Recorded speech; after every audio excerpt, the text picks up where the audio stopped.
So, hello, good morning and good afternoon, depending on where you are from, to all the attendees. I'm Frederic Gottrand. I'm a professor of pediatrics, and I'm working in a department of gastroenterology, hepatology, and nutrition in Lille, in France. And I'm very happy to chair this session about nutritional management of children with cerebral palsy. You will have two different lectures. The first one by myself, the second one by Professor Claudio Romano, who is Vice President of the Italian Society of Pediatric Gastroenterology, Hepatology and Nutrition, and also Chairman of several working groups. Claudio leads a consensus of ESGAN about nutritional and GI problem in children with cerebral palsy, so he's a specialist of this topic. This symposium has been organized thanks to Nestlé Health Science, and I'm very, very grateful to Jalil Ben Yacoub to have organized this symposium. The way we will deal with that will be first to have these two lectures. The one is about the tube feeding, energy, and gastrostomy. And the second one will be on fibers in enteral nutrition. And then we will have time to have live discussion with both of us, Claudio and myself. And please use the Q&A, the question, the chat, to ask any question you want. We will try with Claudio to address and to answer any of your questions. So please feel free to ask any question you want. So a first brief word about what we are talking about. As you know, thanks to supporting care, respiratory orthopedics, life expectancy of neurologically impaired cerebral palsy children improved a lot, increased. And then we have a large group of these children living, and for example, in my country, France, it's about 15,000 cerebral palsy children less than 20 years living in my country. So it's a big group, and as PGI, we have concern about these children for GI problem, but also for nutrition, and this will be the topic of our symposium now. So let's start, please, and go on with the first lecture about tube feeding in CP children, about energy and gastrostomy. So good morning again. This presentation will try to address the question of the tube feeding in cerebral palsy children with two focus, one on energy needs and the other one of the importance of percutaneous gastrostomy feeding in these children. So first, to remind you that undernutrition is frequent and is a multifactorial condition, and mainly due to low feed intake and due to feeding problems. Of course, cerebral palsy involves the central nervous system, although this is a very heterogeneous groups of disease with some stable disease, but some evolutive and progressive disease indeed. So this central nervous system impairments induce dependency from parents and caregivers, lack of appetite, and as the cognitive problems are frequent, these children are not able mainly to express hunger or thirst. And another problem in a very practical one is a long feeding time, which is a handicap to give enough food in these children. Another causes of feeding problems is pain. It's not easy to diagnose pain in these children who had sometimes hip fixation or very often spasticity, who can cause pain and reduce feeding. Of course, there are upper GI and stomato and ear, nose, and throat problems, which explain and why feeding is difficult because of drooling, macrorrhea, swallowing difficulties, or even dental anomalies associated with digestive problems such as gastroesophageal reflux, constipation, even chronic obstruction or gastric emptying disease. And on top of that, and last but not least, depression is quite frequent, and also these children are taking a lot of medication, and some side effects can explain also this feeding problem. So you have to keep all this question in mind, because this is quite easy causes to solve sometime, to give, for example, care for dental anomalies, or to cure constipation, can improve feeding in children and avoid enteral feeding.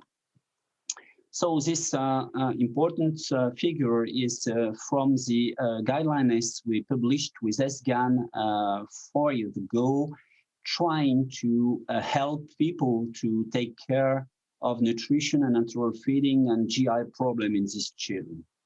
So the first question when a child comes to you for a nutritional problem, after measuring weight, height, or length in these children, triceps skin fold, which is important to have some qualitative assessment of nutrition, such as fat mass or fat-free mass. Of course, dietary history, what is the meal duration, what type of diet the child is able to swallow, and of course, evaluation of overall mental functions. This needs a multidisciplinary assessment, not only GI, but also a speech therapist and physiologist and so on, physiotherapist. So you have two first questions to ask. The one is the nutrition adequate or not?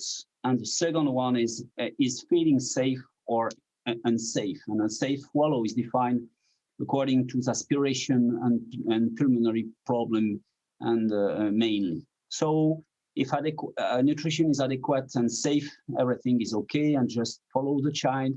If nutrition is adequate but unsafe, try to solve by positioning or change consistency, and then you can come back to a favorable option.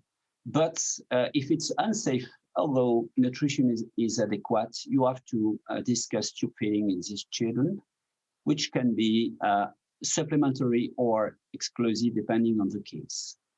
If nutrition is adequate and safe, so try to optimize intake with feeding supplements, and sometimes you can go to a better nutrition status and everything is okay. But if you fail, again, tube feeding is needed, such as when you have inadequate nutrition and safe. So the third question then to ask is there a gastroesophageal reflux disease in these children? And if no problem, go to enteral nutrition via gastrostomy. If GERD is there, but if it's controlled by PPI diets, you can go to gastrostomy. You don't have to see worsening gastroesophageal reflux in that case. And the only situation where you have to discuss fundoplication together with gastrostomy or jejunostomy is when GERD is there, but not controlled because of severe esophagitis or severe aspiration. So when we go to energy needs, it's not so easy to define, because there are no reference standards in this particular group, and recommendation is to use the recommended daily allowance, and knowing that you probably may overestimate the energy needs in these children with very low weight and height in sometimes. And of course, you have to take into account variation in muscular tone, some dyskinetic children, some spasticity where they need a lot of energy to move. For example, I will show you a very demonstrative slide later on. So when you look at different place where energy needs, total energy expenditure is made of, you have, of course, the 80% is basal metabolic rates, And this is strongly influenced by body size and body composition, mainly fat-free mass. So in these children, it's reduced. Physical activity, I will show you, is highly variable, and the energy cost for physical activity can change a lot in energy needs on the children. And of course, you have to take into account growth, and it's very difficult to assess in these children where they can have genetic or endocrinological problem, explaining why they don't grow enough. So, for example, this very whole study measures the energy cost expressed in milliliters per kilogram per meter in children with cerebral palsy according to the severity of the handicap, using the gross motor function classification.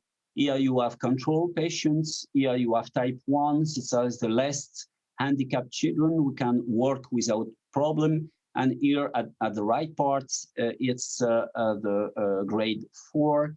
Meaning that activity is very difficult, a lot of spasticity, working is difficult, and needing some help. And as you can see, the energy needs increase with the gross motor function type.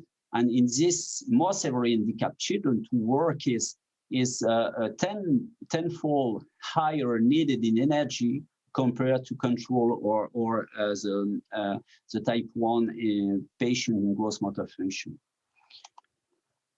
So energy needs can change according to individuals' situation, but also change with time.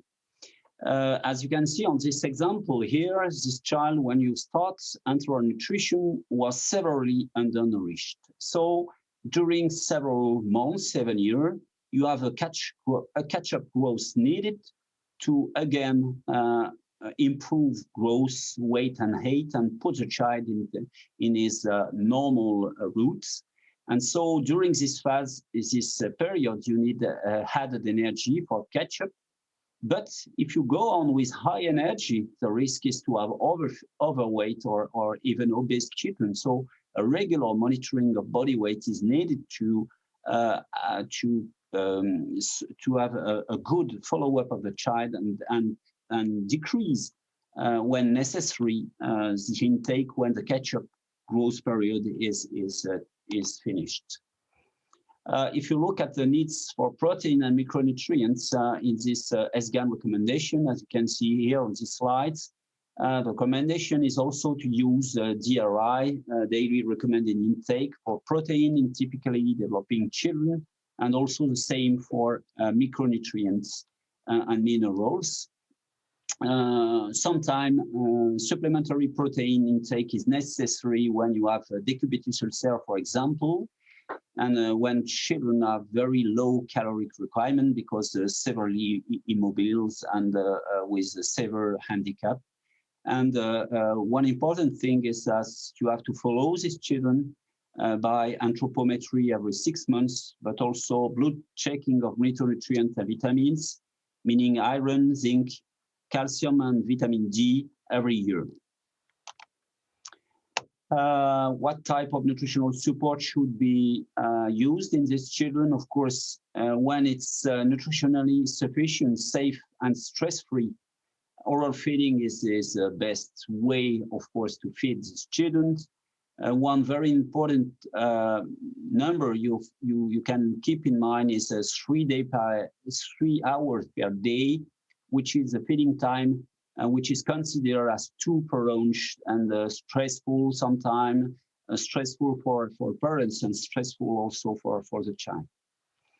Of course, every other problem, since dental problem, general posture, orthopedic, should be treated before going to enteral feeding. But when you do all the things, you can use, in the vast majority of children, standards polymeric age-appropriate formula, of course, including fiber, because constipation is frequent and these children have spontaneous low fiber intake. During the catch-up growth, or if they are poor volume tolerance in these children, sometimes they have severe regurgitation or abdominal discomfort. You can use high energy density formula, but in that case, you have to give hydration on top on the formula. And more recently available, the low fat, low calorie, high fiber, and micronutrient triplet formula are in the market in some countries. And it can be useful for these children in the maintenance phase when they are immobilized, requiring low calorie and low fats. And with this formula, with low calorie and low fat, you can give high fiber and high and regular amount of micronutrients as for other children without supplementation needed. So there have been some experience published in literature about this low fat, low calorie, high fiber, and micronutrient triplets. This one was the most important, the first one, which was published by Peter Sullivan 10 years ago, 11 years ago, where it can show that the growth was okay and the micronutrient levels remain within reference range, so well tolerated and efficient according to fiber and micronutrients.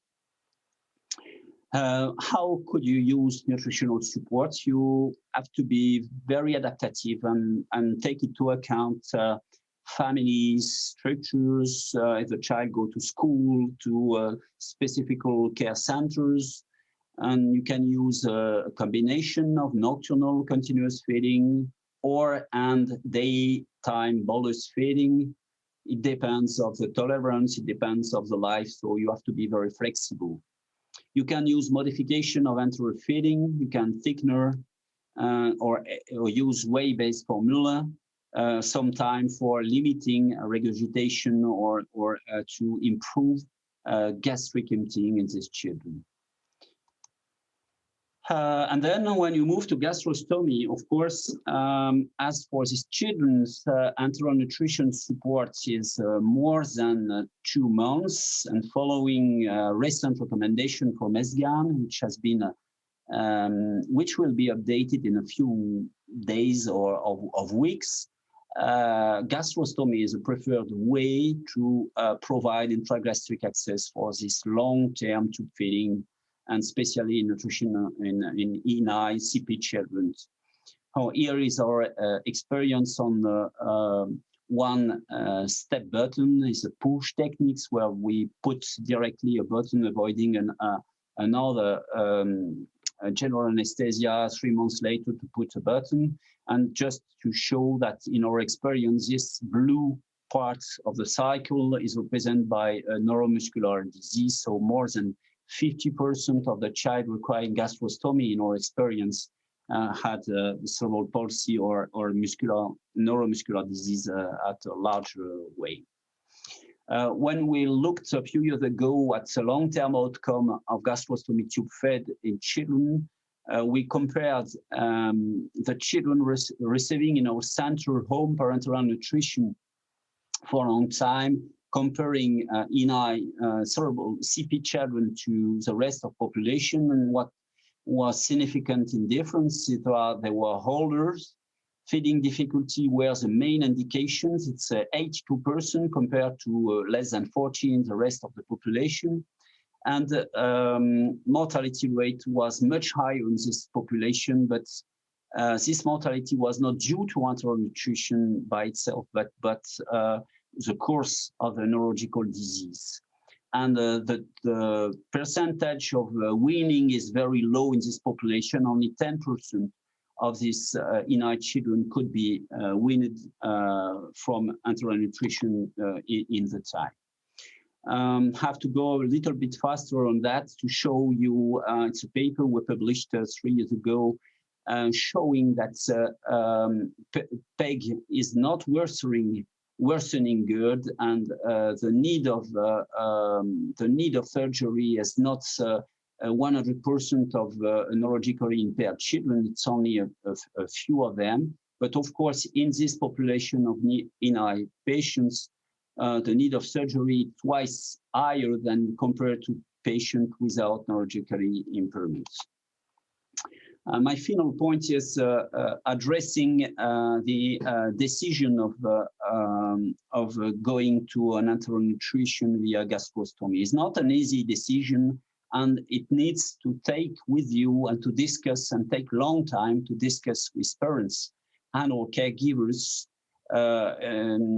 with them and involve them in the decision. And here it's a very nice review published 6 years ago in Pediatrics. It's a review where they look at all the concerns on the themes family address when discussing a gastrostomy fits in children. And you can see that when you go on with the gastrostomy, it's not only the child who is involved, but parents with stress, family, logistical, emotional, and also the outside world with socialization, isolation, stigma, and the relation with medical system. And sometimes the room of the child become a small hospital when this is something very difficult for family. And so you have to address, you have to explore this issue when you discuss a G-tube and gastrostomy tube. What are the benefits and possible complications, how to try to stimulate oral feeding, socialization, but also take into account family topics and parents topic, logistic, financial, stigmatization, and so on.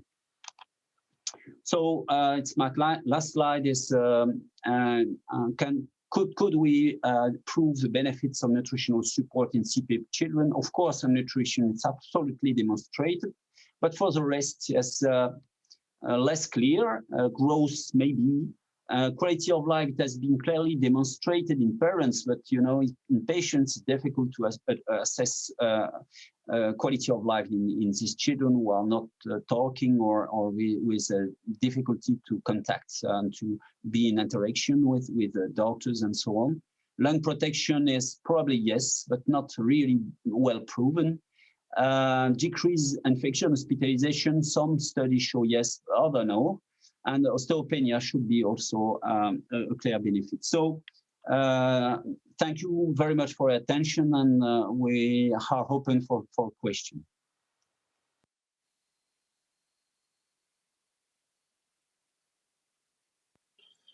Thank you very much for the invitation. I'm a very pleasure to speak about this topic on impact of dietary fiber in enteral nutrition in children. These are my disclosure. The very important assumption is that malnutrition should not be considered normal in children with neural disability. It is very important. And we have also top 10 tips for the management of nutritional issues in children with neurological impairment. And about nutrition, we have to consider the importance to assess of a nutritional status, to define our nutritional needs, to define the indication to enter nutrition, and very important, define the kind of enteral assess and the choice of enteral formula. So in nutrition management in children with feeding disorder, the enteral tube feeding is a common method of nutritional support for this kind of patients. And we know that the ESPGHAN working group recommend the using of gastrostomy as the preferred way to provide intragastric access for long-term tube feeding in children with neurological impairment. So when you have to find the formula, we have to consider many options: the child's age, the energy requirements, the mode of enteral access, and the tolerance of the formula. The option that we can have consider the standard polymeric, the most used formula in this kind of children. We know that the standard polymeric formula is age-appropriate formula. We have also the high energy density formula in case of low volume tolerance, and we can use also the weight hydrolyzed formula that is recommended in cerebral palsy children with gastroesophageal reflux disease. During the tube enteral feeding, it's possible to have also the important symptoms or adverse events. We consider gastroesophageal reflux and vomiting, constipation, aerophagia, delayed gastric emptying, but one of the most important symptoms is considered diarrhea. The range for 6–16% of patients. Diarrhea during enteral tube feeding can be secondary to the contamination of enteral formula, can be secondary to the infection of Clostridium difficile that is threefold greater in patients with enteral tube feeding. And we know that intragastric infusion of enteral formula stimulate abnormal secretion of fluid into the lumen of the ascending colon. And we know also that this kind of population, there is a frequent prescription of antibiotics that can increase the diarrhea risk. So we know that it's very important, the role of the colonic microflora in this kind of population. And then we have the study. We have the study about the modification of the composition of the fecal flora in patients in artificial nutrition. And in this study, you can see that in patients receiving a long-term low residual enteral tube feeding, we have a lower concentration of fecal aerobes and higher concentration of anaerobes compared with healthy controls. But no difference there are between patients and healthy control in the concentration of total short-chain fatty acids as acetate, propionate, and butyrate. But we have also another study in about the utility of the supplementation of fiber in the enteral nutrition. This is a prospective observational study. Microflora and short-chain fatty acid concentration in 20 patients with diarrhea during enteral tube feeding supplemented with 28 grams of galactomannan were evaluated. And you can see that after 4 weeks of treatment, diarrhea resolved in all patients with a reduction in the concentration of fecal anaerobes. And also there is an increased concentration of fecal short-chain fatty acid in the same population. So in this cartoon, you can see the importance of a dietary fiber, importance about the maintenance of homeostasis of gut microbiota, about the production of short-chain fatty acids that are very important to maintain intestinal barrier integrity and to reduce the inflammatory response on the intestinal epithelium. So we have also other study about the role of a dietary fiber. This study, the background was to evaluate the effect of enteral formula composition on the colonic microbiota. The aim was to investigate the effect of enteral formula with or without prebiotic fruit oligosaccharides and fibers on the fecal microbiota and the short-chain fatty acid concentration. And the results of this study was that FOS fiber formula increased the bifidobacterial colonization and reduced the Clostridia colonization in this population. And compared with the standard formula, the FOS fiber formula is matched with higher concentration also for the short-chain fatty acid. And the effect of the fiber was evaluated also in adult patients with diarrhea during the enteral nutrition. Diarrhea rate is present in a range to 67% in patients that receiving enteral nutrition. This is a randomized controlled double-blind trial, and you can see that the standard diet is compared to the same diet reached with 20 grams of partially hydrolyzed water. And you can see that there are the very important results in patients with diarrhea, but also in patients with constipation. So what are the fiber? The definition of fiber is the structural and storage polysaccharide found in plants that are digested in the human gut.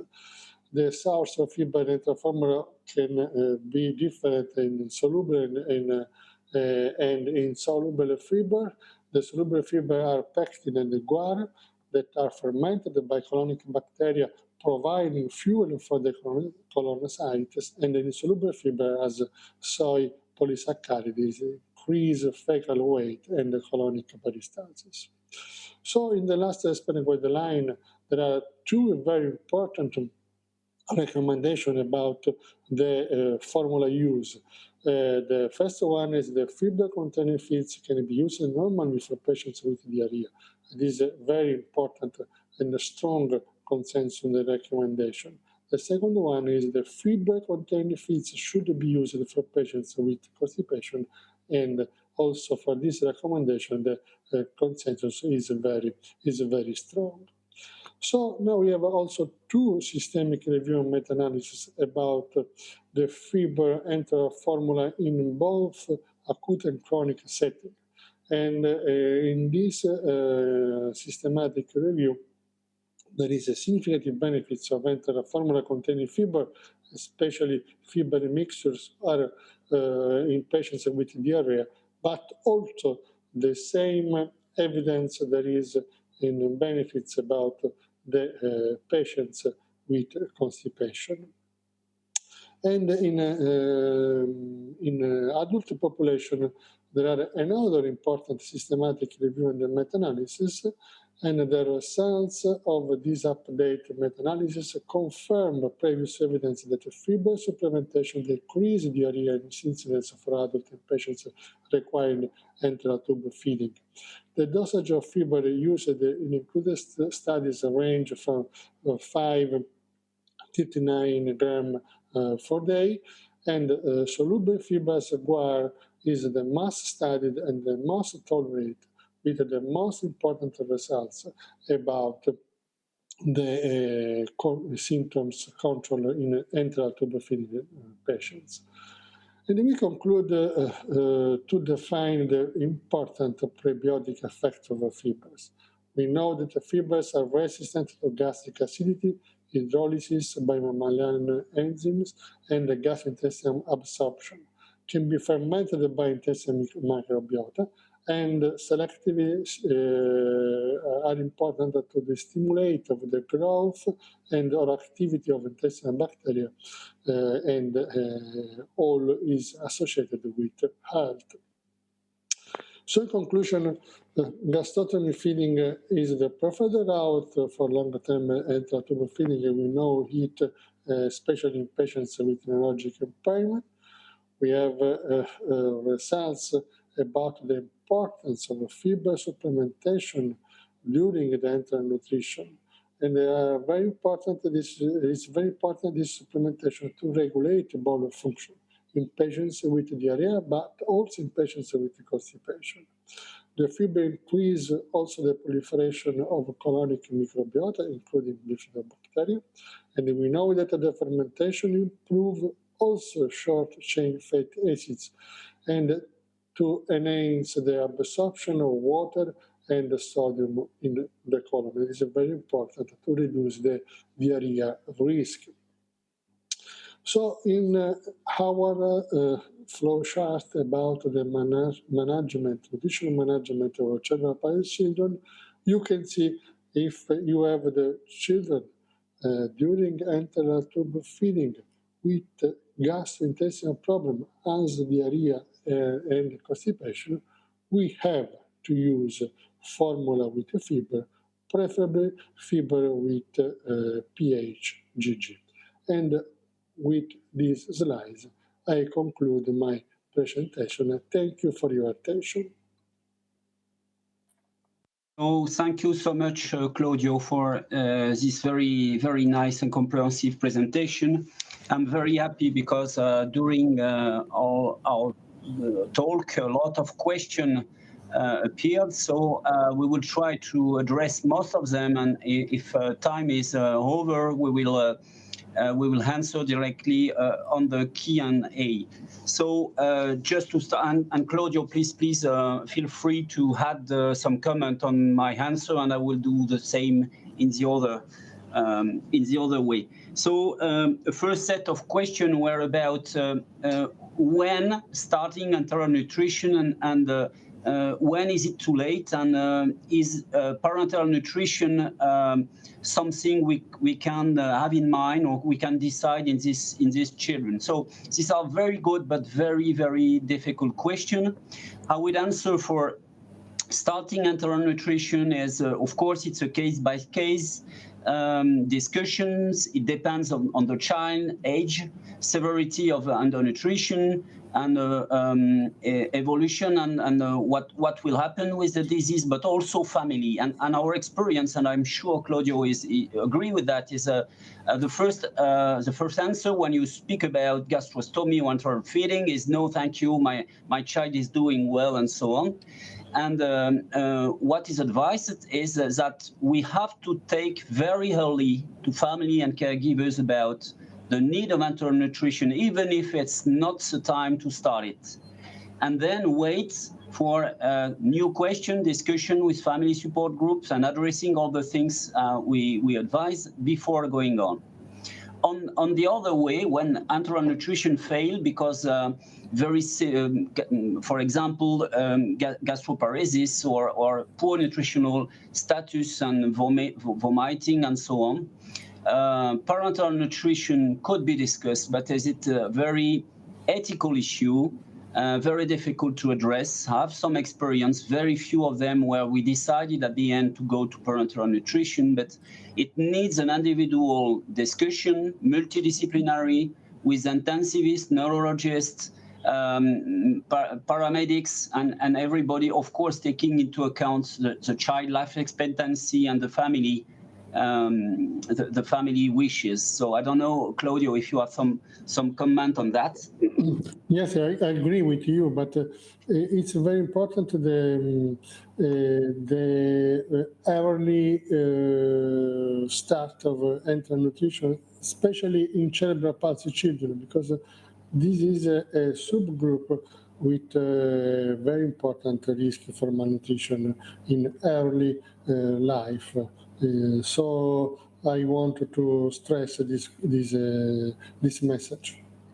Thank you. I have two questions for you, Claudio. One is dietary fiber advised in diarrhea? And if so, are there natural food including this type of fiber? And the second one is how much fiber should we have or should we use in this population? About the fiber, you can use also natural fiber, I don't know, in vegetables, in fruits, when you use the blenderized diet.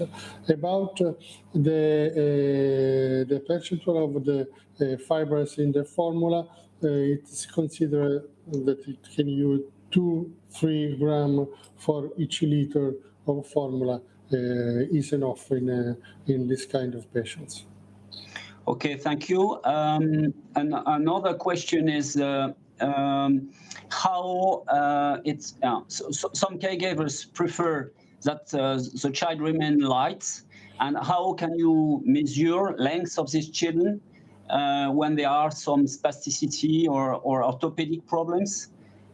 So if you look at the consensus we published, we address, of course, this question is very difficult to have a precise measurement of length or heights in this population. And of course, as you mentioned in your question, segmental measurement, and there are several formula which has been published, can be of help, measuring, for example, knee foot length or other measurements can help you, of course. Another question for you, Claudio, is when you start with fiber-containing formula, should gradual introduction be recommended to prevent bloating, intolerance, or is not necessary? You can start with classical, with no gradual introduction. No, there are not evidence that the gradual introduction is preferable than the normal introduction. But it's important that you can use this kind of formula in children with diarrhea or constipation are the main indication for the fiber formula. Okay, and there are at least 3 questions about fundoplication and jejunal feeding. And so, of course, this is not 100% clear question, but I think we have now a lot of data showing that systematic fundoplication at the time of gastrostomy is no more recommended. In the study I showed you, where we looked at the outcome of neurologically impaired children receiving enteral nutrition at the time of after gastrostomy several years later, only 1/3 needed a fundoplication, meaning that if you go to fundoplication systematically at the time of GERD, at the gastrostomy, you would have performed fundoplication to 2/3 of this patient without any benefit in terms of nutrition. So I think this is now clear. Of course, if gastroesophageal reflux is uncontrolled with very severe aspiration, with severe esophagitis, despite everything you can test, continuous enteral nutrition, peptide formula, and of course PPI and so on. Of course, you should decide either fundoplication, or if there are gastroparesis or slow gastric emptying, go to jejunal feeding. I don't know, Claudio, if you can add something on that. Yes, I agree. Okay. So I'm still looking to the question, a lot of questions. Thank you so much. Yeah, there are a couple of questions about feed signals compared to prokinetics. How do we use it? And what evidence we have feed signals are efficient, and who should be involved in prescribing or following this signals. So there are not so many studies indeed. It's you need the dietitian and you need physiotherapists and also ENT doctors. In my experience, are very helpful because with just looking with a nasofibroscope fibroscope, they can see if there are some liquid or solid at the oropharyngeal stage of the swallowing, and can help you to choose the best thickness.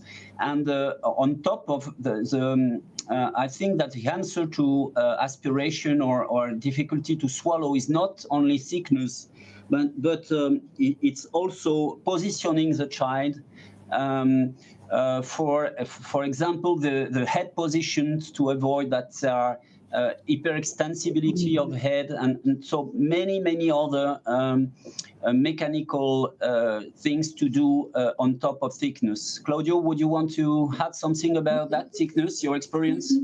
Yes, also about the use also the formula fiber, not only for the colonic symptoms, I don't know, constipation, diarrhea, but also we don't have the studies now, but also the use of fiber in the gastroesophageal reflux disease in children with neurological impairment can be a good idea, but are important to have the studies about it. Okay, thank you, Claudio. Another question about estimation of energy needs. The question is between WHO and Schofield equation, which is better to estimate the energy needs? And if you look at our consensus paper and looking at all the literature, Schofield seems to be more adapted for this population, even if there have been publication about specific equation addressing these populations. The recommendation is to use Schofield if you use this type of equation to answer to measure what is really the need for this population in term. Okay, so I'm sorry, I'm talking and looking at the same time and question.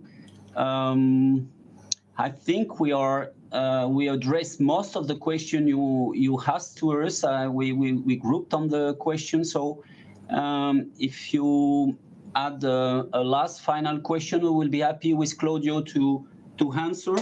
In the other option, I don't see any more. So 18 questions were asked. Thank you so much for this question. And if no other point has to be question has to be asked, I would like to thank, of course, Claudio very warmly. Thank you, Claudio, for this very nice talk, and also again Nestlé for organizing this very interactive session and for this very important topic. So thank you very much for all of you, and see you later during this world meeting. So bye bye to everybody. Thank you. Bye bye.